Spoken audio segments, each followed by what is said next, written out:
What's up, heroes? Welcome back. If you're new to my channel, my name is Cody. On this channel we are all about you guys, the everyday athletes, and my goal is to give you guys the tip, tools, and hopefully the motivation to continue growing in your fitness journey. This is going to be part 2 of the video that I did with my good friend Kat, where we sat down and we talked about the ins and outs of nutrition when it comes to weight loss. If you missed my last video, we talked about the basic aspects of dieting. We got into a lot of the weight loss myths that we hear on a daily basis that are just not true. We also talked about keto, the carnivore diet, and flexible dieting, and which one she prefers most in her day-to-day life. And we broke down dieting for weight loss in very simple terms, so that way you guys know exactly what you have to do if you are looking to lose weight. In this video today, we actually are delving a little bit deeper into competition prep for bodybuilding, and we also discussed how Kat is able to eat things like ice cream, cake, cookies, these sweets that you think you probably shouldn't be able to eat when you are dieting, especially if you're trying to prep for a competition, but she shows us how she does it with flexible dieting. If you missed the last video, a link will be down in the bio below, and it will also be on a bumper right up here. If you want to see more videos with Kat and myself, please go ahead, hit that like button down below so I know that you enjoyed this video. And now let's get into it. So now I kind of want to get into a little bit of, you do bodybuilding. Yeah. So what are some common misconceptions that people who don't do bodybuilding or know anything about bodybuilding, what are like some common misconceptions they have? People that do or don't do bodybuilding. That don't do. The biggest one I would say is that everyone assumes that bodybuilding is like the epitome of health, and it's not. Mm-hmm. And you know, I hate to say that because I love bodybuilding and it's amazing to be able to. But you're talking about it's not the epitome of health when you get to the point of like you're about to step on stage. Right. Well, to get that lean, especially for women, to the point where like you have visible abs, most women, it's not sustainable. It's not really an ideal.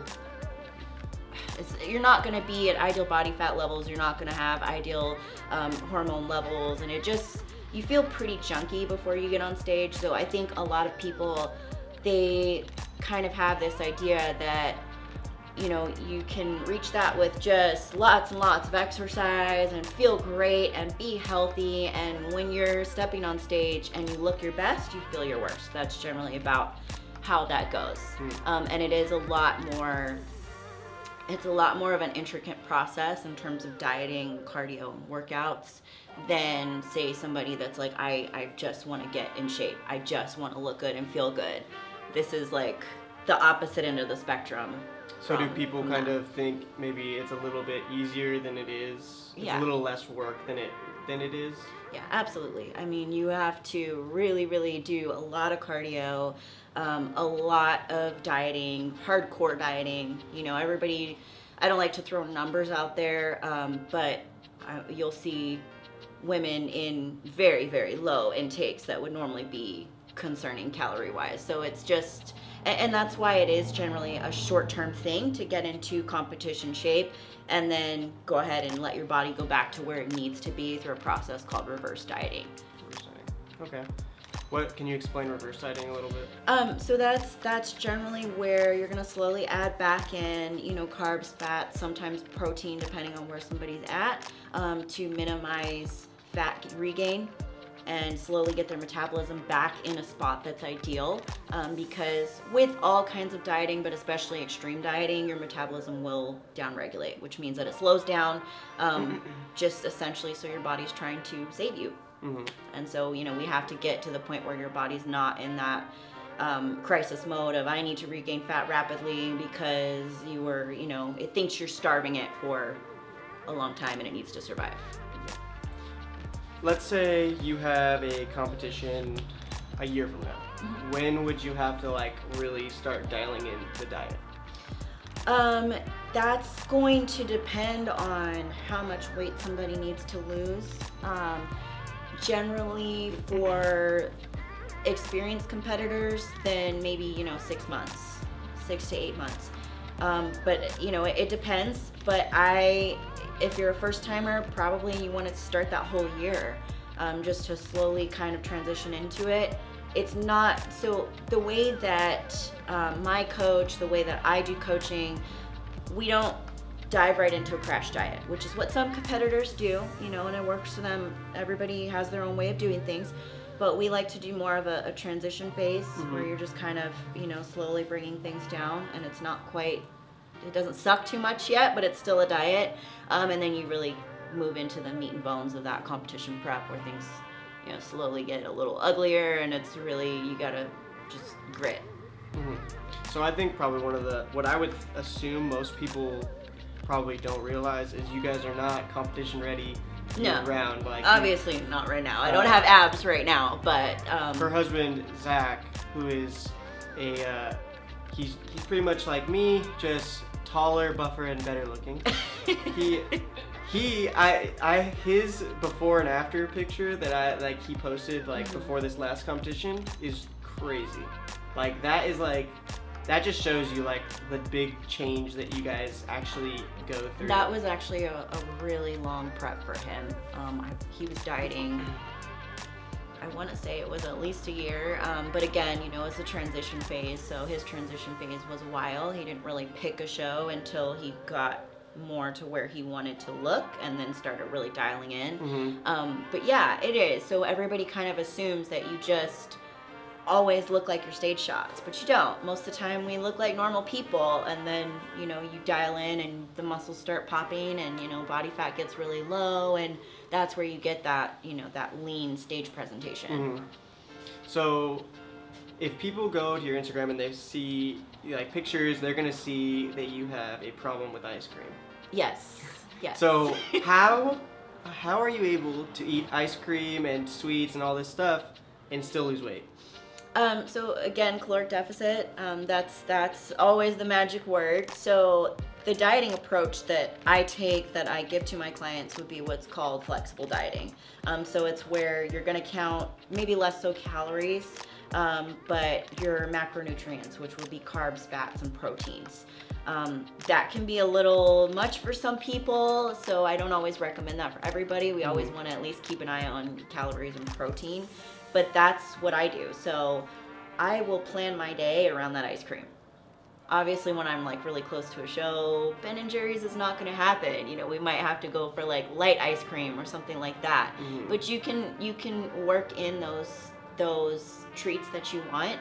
If you use an app like MyFitnessPal, for me, that's the first thing that I put in. If I know there's something that I'm looking forward to, then I'll put that in first so that I can build all the rest of my meals around that.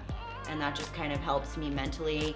I'll usually have it right before a workout, so it's something, you know, nice and sugary. It has a lot of fat in it. It'll keep me fueled for my workout, and it's kind of like low protein. It's the perfect pre-workout sort of junk food. So if somebody came to you and they said, you know, like, I was doing really good, I lost like 5 pounds last month, and now it's been like 2 months and I haven't lost any weight, what would be your advice to them? Well, this is a hard question, but I would want to look at their diet and see, because sometimes you might need to look at, did you introduce a new food? Nutrition labels are not always correct. As much as I hate to say that, they can be off. So I would look at that first. Then I'm going to look at, you know, if there's any changes in their activity level, their workouts. But I mean, ultimately, if they've been dieting for a while, you're probably gonna have to drop the calories. When your body weight goes down, your metabolism goes down. It's just kind of the natural, you know, not so fun part of dieting. That's just how it goes. You burn less calories when you're carrying around less weight. So you probably are gonna either need to do more cardio or eat a little less. It's usually just if you can adjust by like 100 or 200 calories, not even the 500 at that point, that will usually kind of get things going again. But it is natural to plateau at some point. Getting back into flexible dieting, do you plan out your whole week, or like how do you figure out, like, do you plan your food day to day, or do you have whole week set out, meal prepped and everything? I'm a day-to-day person, but I'm kind of a creature of habit, so I eat like the same variety of foods every day. So I at this point, because I've been doing flexible dieting for so long, I kind of know, like, oh, this is about how much protein or carbs is in this food, how many calories are in this food. So it's really easy for me to just look at it day to day and know what I can plug in to make it work. But I know that can be kind of as far as planning things out for the week, that can kind of be the turnoff as to why people don't want to meal prep. My husband and I, we just cook different things in bulk and put it in a huge Tupperware, and each day we just, measure out how much we need of that food. So it's just packing our lunch in the morning and going about our life instead of having to have like 20 dozen Tupperware containers. That's actually pretty smart. That's a good idea.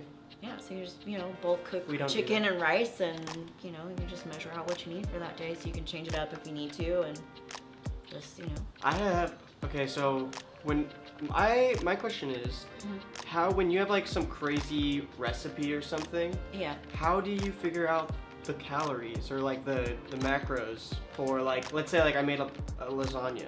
How do I figure out those macros? So again, like, the apps help. So if you have MyFitnessPal, there's actually an option on there that you can go in and create a recipe, and you would just put in all of your ingredients, and then you can put how many serving sizes. So for something like that, you're gonna wanna weigh out all of your ingredients. If you measure everything and then you put it all in there, it has like a nice little search function, so you can put in each one, and it'll add up all the totals for you, and then you can just weigh out your portions when you're done with that. Okay, so like, if I put a recipe together in MyFitnessPal, it'll say this is how many calories it is in total, and then you just weigh it out. Like, say like I had like, I don't know how many, 5 grams of lasagna. Yeah. And it'll tell me how many calories in macro. Yep, exactly. That's pretty cool. I didn't know that. Yeah. I've been using MyFitnessPal, but I did not know.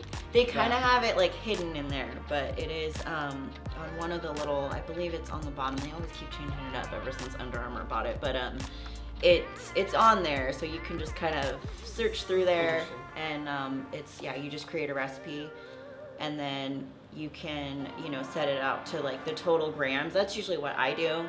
So for when it asks how many servings are in the recipe, I'll just measure it out, see what the total weight in grams is, and then that way, when I go in to have a serving, I can just put in however many grams I want to have, and that way it's not like figuring out like, oh, there's 12 servings in this, or there's this many servings. You just measure to the gram. Yeah, I mean, it is hard to it can be like time consuming to figure out this stuff, but I mean, at the end of the day, right, if you want to lose weight, this is kind of the stuff that you have to do.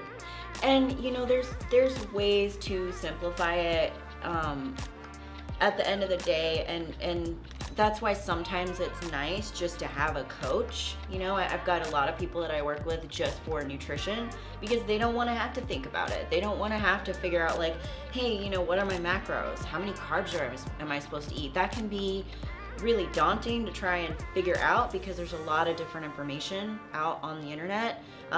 But for me, like, the biggest thing that I recommend is track your calories. Do that for like 3 days, figure out what you're eating on average, and then, like you were mentioning, subtract it by 500. A good rule of thumb for protein is, 1 gram per pound. It's a little high, but that's, if you want to just make it easy and take the thinking out of it, that's a good way to go. Okay. Kat has so much knowledge when it comes to dieting, especially when it comes to things like flexible dieting. And I hope that you guys see that you can lose weight and look how you want to look and still eat what you want to eat. You do not have to stick to the typical strict diet, okay? If you enjoyed this video, you want to see more of Kat, show your love, hit that like button down below, leave a comment, let us know what questions you have about diet, weight loss, nutrition, competition prep, CrossFit, whatever it may be. There is still more of the interview that I did with Kat. That video will be coming out in the next couple days, so make sure that you subscribe if you do not want to miss it.